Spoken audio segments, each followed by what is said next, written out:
One of Hollywood's biggest superstars of the 1930s, 40s and some say early 50s. He left a, well, shall we say, strange reputation in his wake, to say the least. Who are we talking about?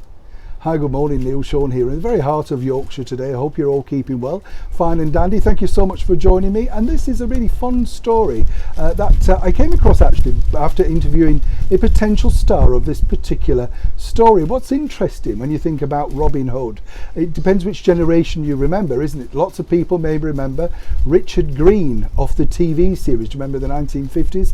That was all filmed in a small studio outside Twickenham. Never really went to Sherwood Forest. And then here in Yorkshire, we dispute the fact that Robin Hood was partly based here. You know, apparently the arrow shot in the tree, all that sort of stuff. But then the more modern ones, and I say that loosely because it's 30 odd years ago now, remember Kevin Costner.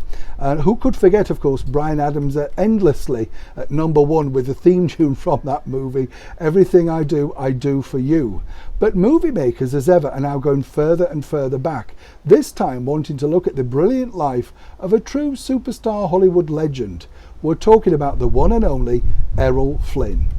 Now, Errol shot to fame really after a rather dubious start in life because, you know, lots of people couldn't really work out whether his CV was real or not, because by the time he rocked up to Warner Brothers for Jack Warner, he'd managed to land, well, quite an impressive CV. Whether it was true or not remains to be seen. That will all come out in the movie, no doubt.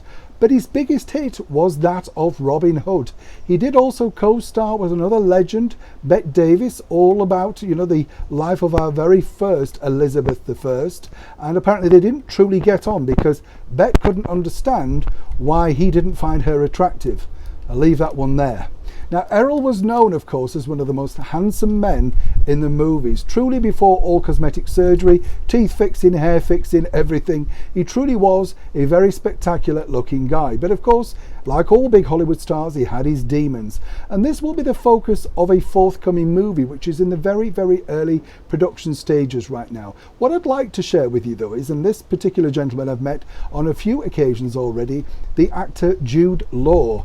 Now, when you think about it, Jude does have a look of Errol Flynn, and it will be very clever because, of course, the British accent and the way that Errol carried himself.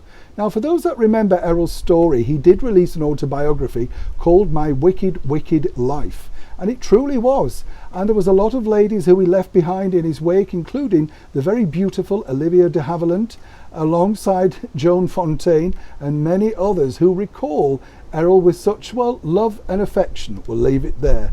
But for now, if you're a fan of true Hollywood legends, then we can look forward to other movies currently being turned into, and we can also look forward to other superstars being turned into brand new movies, including Marilyn Monroe for Netflix, which comes out in September. And there's also a movie based on the life of the brilliant dancer Gene Kelly. I was lucky enough to meet his widow, Patricia Kelly.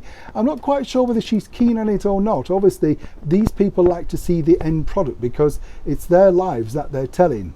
But for now, it looks like Robin of Sherwood, in the form of Errol Flynn, could suddenly rise once again in the realms of Sherwood Forest, or indeed some sort of studio, no doubt, and the backlot of Netflix.